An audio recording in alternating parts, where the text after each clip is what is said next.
ଲାଗୁଛି ସ୍ୱାମୀଙ୍କ ଠାରୁ ଚ୍ୟାଲେଞ୍ଜରେ ହାରିଯିବି। ହେଲୋ ଏଭ୍ରିୱାନ୍, ଆପଣମାନଙ୍କୁ ସ୍ୱାଗତ କରୁଛି ମୋର ଆଉ ଗୋଟେ ଏପଟ ସେପଟ ମିନି ବ୍ଲଗ ଦିନ 21କୁ। ସ୍ୱାମୀଙ୍କର ଆବଶ୍ୟକ ଥିଲା କିଛି ଶାଳପତ୍ର, ସେଥିପାଇଁ ସେ ବାହାରି ଯାଇଥିଲେ ଶାଳପତ୍ର ଆଣିବା ପାଇଁ। ହେଲେ ମୁଁ କଣ ଛାଡେ, ସ୍ୱାମୀ ଯୁଆଡେ ମୁଁ ସିଆଡେ। ମୁଁ ବି ଯାଇକି ପହଞ୍ଚି ଯାଇଥିଲି ତାଙ୍କ ପଛେ ପଛେ। ସୁନ୍ଦର ପିଲାଟିକୁ ଦାୟିତ୍ୱ ଦେଇ ତାର ବାପା ମା ପଳେଇ ଯାଇଛନ୍ତି ଜଙ୍ଗଲକୁ ପତ୍ର ତୋଳିବା ପାଇଁ। ପିଲାଟି ତାର ବାପା ମାଙ୍କ କଥା ମାନିକି ସମ୍ପୂର୍ଣ୍ଣ ଦାୟିତ୍ୱ ଲିଭାଇକି ଆମକୁ ଦେଇଥିଲା କିଛି ପତ୍ର ଦଉ ଦଉ ମୋ ନଜର ପଡିଥିଲା ସାଲମା ଉପରେ। ମୁଁ ତ ପଚାରିଥିଲି ଏଇଟା କଣ ସାଲମା?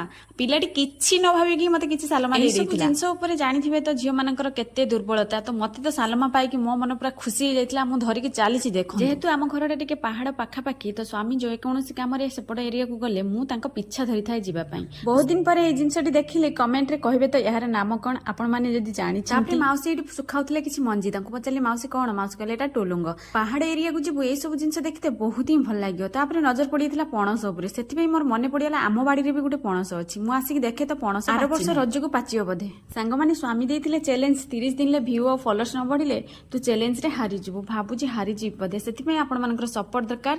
ଲାଇକ୍ କରିବେ, ଫଲୋ କରିବେ, କମେଣ୍ଟ ନିଶ୍ଚୟ କରିବେ।